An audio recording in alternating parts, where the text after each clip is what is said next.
अस्सलामुअलैकुम नाज़रीन, आपको आपके अपने चैनल में वेलकम कहती हूँ। नाज़रीन, साद हुसैन रिजवी का कहना है कि साबिक फौजी परवेज मुशर्रफ आइन शिकन है। मजहबी सियासी जमात तहरीक लब्बैक पाकिस्तान के सरबराह हाफिज साद हुसैन रिजवी का कहना है कि TLP आइंदा इंतखाबात में किसी से इत्तेहाद नहीं करेगी। नाज़रीन, एक इंटरव्यू के दौरान उन्होंने कहा कि अपने असूलों और नजरियात की बुनियाद पर इलेक्शन लड़ेंगे।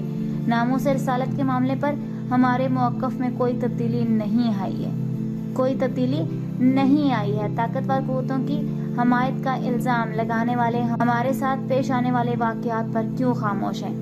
नाज़रीन, इस्टेब्लिशमेंट की हमायत हासिल होने के बारे में पूछे गए सवाल के जवाब में साद हुसैन रिजवी ने कहा कि हम अपने वतन के साथ हैं, पार्लियामेंट पर लिखे कलमे के साथ हैं, पार्लियामेंट पर जो झंडा लगा है उसके साथ हैं, हम अपने इरादों के साथ हैं, लेकिन जो भी आईनी और कानूनी हदूद हैं हम उनके साथ हैं। उनका कहना था कि ये बताया जाए कि वो क़ुव्वतें कौन सी थीं जिनके बारे में कहा गया कि वो हमारे साथ थीं और उन्होंने ही हमें ही मारा है, हम पर ही गोलियां चलाई हैं। हमने जो बयानिया दिया है वो किसी ने नहीं दिया। उन्होंने कहा कि कोई ये बात ज़बान पर लाने को तैयार नहीं।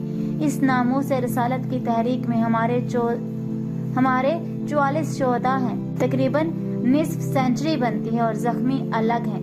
कई लोग अब तक अस्पतालों में ज़ेरे इलाज हैं। कोई हमारे साथ है और न ही हम किसी के साथ हैं, हम अपने नजरिए के साथ हैं। नाज़रीन, साबिक फौजी परवेज मुशर्रफ की वतन वापसी के सवाल पर साद हुसैन रिजवी का कहना था कि इसे पाकिस्तान में कैसे आना चाहिए। जो सजा का मुस्तहिक मुजरम है, आइन शिकन है, उसको पाकिस्तान में कैसे आना चाहिए। उन्होंने मजीद कहा कि अगर मुशर्रफ को वतन वापस लाना है तो पहले अदालत में केस चलाया जाए। वतन तो इसका पाकिस्तान ही है, लेकिन वो मुजरम डिक्लेयर हो।